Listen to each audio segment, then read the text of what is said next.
Les 10 i 12 minuts i escaig i estem d'estrena. Això sempre és un goig, perquè ens agrada retrobar-nos amb els nostres amics i col·laboradors. I en aquest cas, ara el que pertoca és l'espai del reflexionador amb el Santi Recasens, que ja està aquí i que, evidentment, teníem moltes ganes de retrobar-nos amb ell. Molt bon dia, Santi. Benvingut a la setena de la República Samboiana. Què tal, amic? Com esteu? Molt bé, encantats de la vida. I tu què? Com has passat? Clar, és que ha passat tant de temps que si t'he de dir com has passat l'estiu, com has passat la tardor, com has passat això, com has passat allò... Però bé, no, se'n veu bé. Doncs mira, gràcies a Déu, vida molt normal, sin sobresaltos. I els sobresaltos que han vingut s'han pogut digerir, però molt content d'iniciar una nova temporada amb vosaltres i molt content de saludar els amics que esteu a l'altra banda d'aquest micròfon. Sí, senyor. Que no us veig, no us conec, però sé que hi esteu. Els més fidels ja saben de quin peu calça el gran Santi Recasens. I els que no, doncs us expliquem ràpidament. Mireu, es pot resumir de la següent manera. Aquest senyor ens ajuda i de fet, ell el que fa és analitzar i fer rumiar-nos sobre alguns dels temes, de les temàtiques socials, econòmiques i, per què no, també polítiques dels nostres temps. I ho fa possible, doncs, a la seva manera, perquè és un especialista, precisament un virtuós, en explicar el que pot semblar profundament complicat amb una senzillesa espaterrant.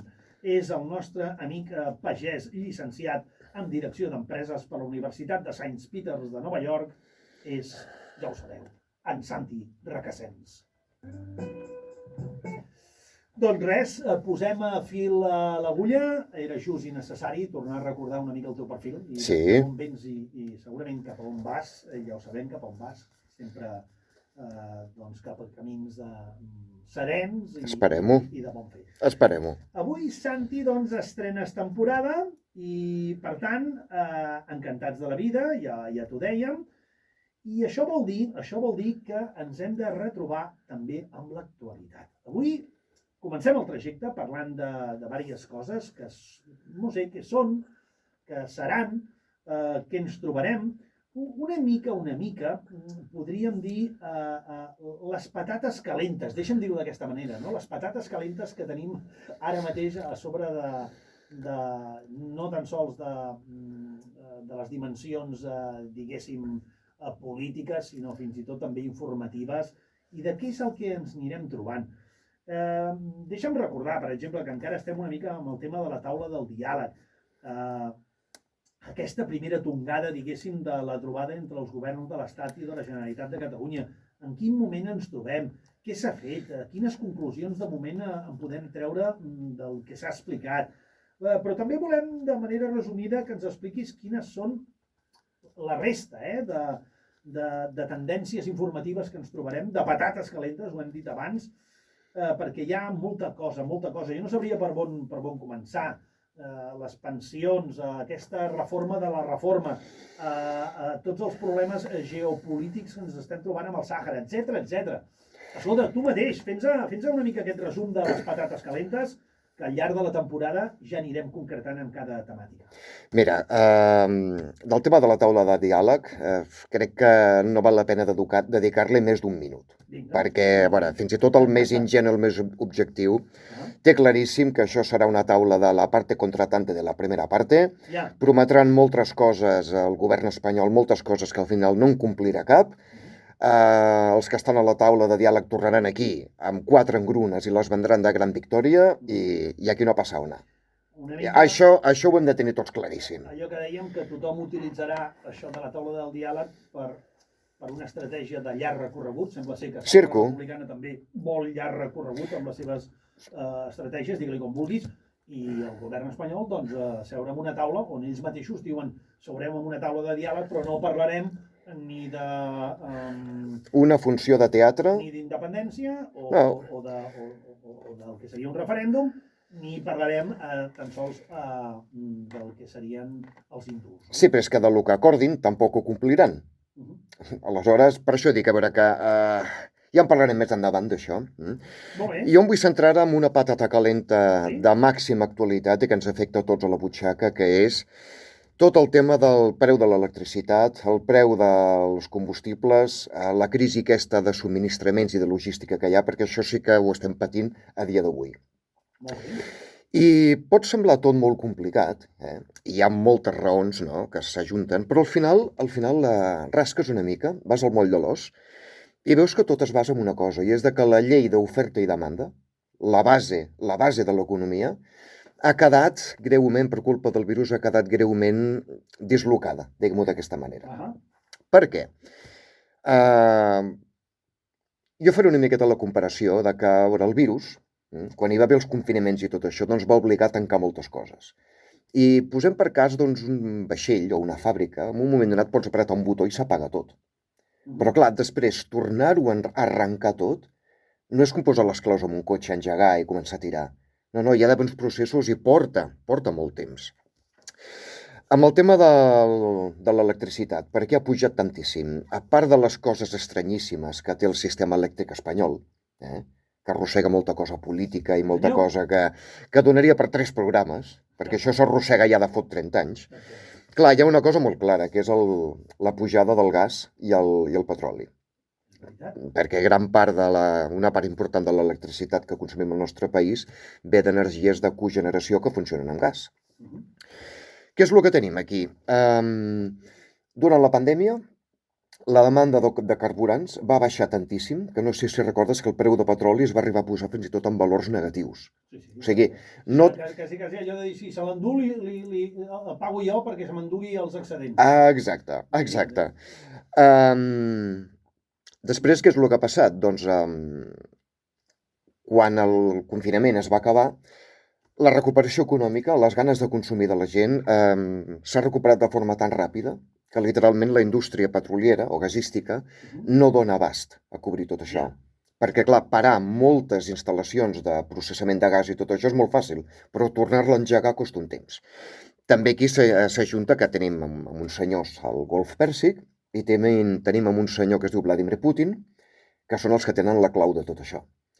I literalment doncs, mantenen la producció baixa, entre cometes, per fer pujar els preus, per una miqueta ressarcir-se de les pèrdues que van tenir durant 1 any i mig. En el fons és així de simple. Fixa't i dius, així de simple... Sí. Perquè tu ho fas senzill, i aquest és un dels propòsits de la secció, però que és tan complex de vegades i que la gent... Sí, a veure, hi ha moltes més... No acaben d'entendre i que hi ha un rerefons sempre molt... Hi ha moltes més coses, però la base és aquesta. Després, tot això que es parla ara, doncs, de la crisi de proveïments, que no hi haurà articles a les prestatgeries dels supermercats i a les tendes, que la campanya de Nadal perilla... En certa manera, sí. Però això ens ha de fer entendre una miqueta que, clar, aquí estem acostumats tots a anar a una tenda, a un supermercat, a uns grans magatzems, i veure el producte posat allà. I no n'acabem de ser del tot conscients de la delicada maquinària logística que fa que allò vagi des d'una fàbrica, de fet, els components, les matèries primeres per fabricar allò, i que de la fàbrica vagi a la prestatgeria on tu ho compres. És un equilibri molt delicat que, quan funciona bé, tot va entre cometes de forma mínimament automàtica. Quan hi ha un factor extern, com la baixada de consum, que disloca tot això, tornar-ho a col·locar tot a lloc costa bastant temps. S'entén.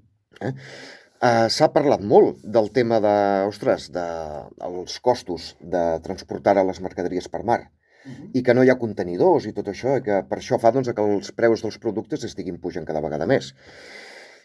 També té una explicació entre cometes bastant simple. Durant el confinament el consum va baixar, es necessitaven menys vaixells perquè no els podien omplir, alguns els van retirar de circulació. Ara que el consum s'ha tornat a recuperar amb molta força, hi ha menys vaixells. El comerç marítim està controlat per 5 o 6 navieres, la Maersk, la Mediterranean Shipping Company, 3 o 4 més. És un oligopoli que, entre cometes, també volen recuperar els quartos que van perdre. I després el tema dels contenidors, que això és una cosa molt important, perquè de contenidors n'hi ha. El que passa és que estan al lloc equivocat. I poso un exemple. Estan al lloc equivocat. I poso un exemple. Xina ha posat noves restriccions per la variant Delta del Covid i tot això, ha hagut de tancar algun que altre port.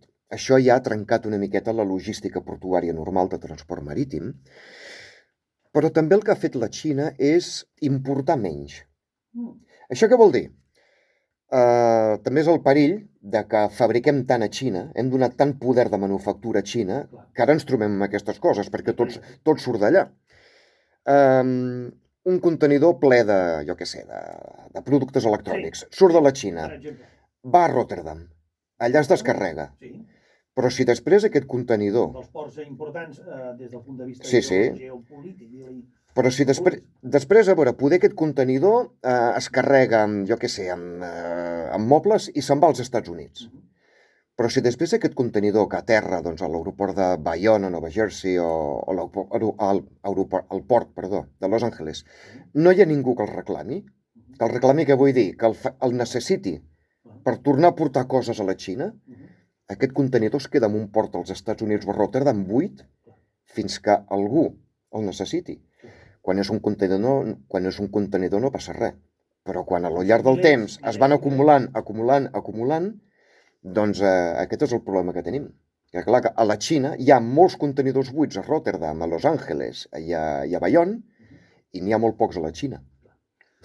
I després tot el problema que deies de l'estoc, no hi ha estocs de coses... És tota una cadena, el peix que es mossega la cua. Hi ha gent que fa un mes, deixa'm donar la dada, i ho sé, perquè ho he escoltat, perquè ho he vist de prop, Hi ha gent que fa un mes que està comprant els regals de Reis, perquè m'entenguis. Sí. Perquè saben que molts articles no els trobaran. I per què? Perquè les caixes que transporten aquestes coses no estan on toca.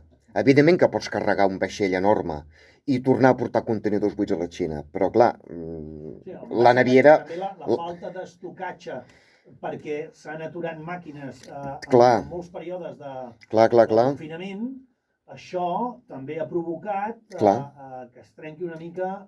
L'equilibri logístic que hi havia entre tot. L'equilibri i la cadena... La cadena, sí. De les diferents mercaderies. Sí, que tot això es recuperarà. Però tornar a posar en marxa moltes coses que s'havien parat no és tan fàcil. Un altre exemple, i es parlava de que SEAT ha hagut de parar momentàniament producció de cotxes perquè no tenia microchips. En el fons també és una miqueta el mateix. El 80% dels microchips es produeixen a Corea i a Taiwan, que tenen, entre cometes, un oligopoli i poden dominar una mica els preus. Clar, i els agrada guanyar quartos, com a tots. Però clar, durant la pandèmia, la demanda de productes electrònics es va disparar i la demanda de cotxes va baixar. A totes aquestes fàbriques a Corea i a Taiwan els sortia molt més a compte fabricar xips per telèfons mòbils, per ordinadors, per coses així, i no per cotxes perquè en venien pocs. Ara, què és el que passa? La producció de cotxes s'ha disparat un altre cop, s'ha recuperat molt ràpid, i les fàbriques aquestes, doncs, com aquell que diu, tenien totes les maquinàries preparades per fer microchips per telèfons, no per cotxes. I és el peix que... O sigui, és una cadena que costa bastant de trencar. Compte que, calla que, diguéssim, en algun episodi no acabem parlant, o no acabis parlant, et dono idees per un futur de la crisi dels minerals. Dels minerals del segle XXI. Exacte, aquesta és una altra. Però la mare de totes les patates calentes és el que ve de tot això. I ara, amics, escolteu-me, perquè això sí que ens afectarà a tots.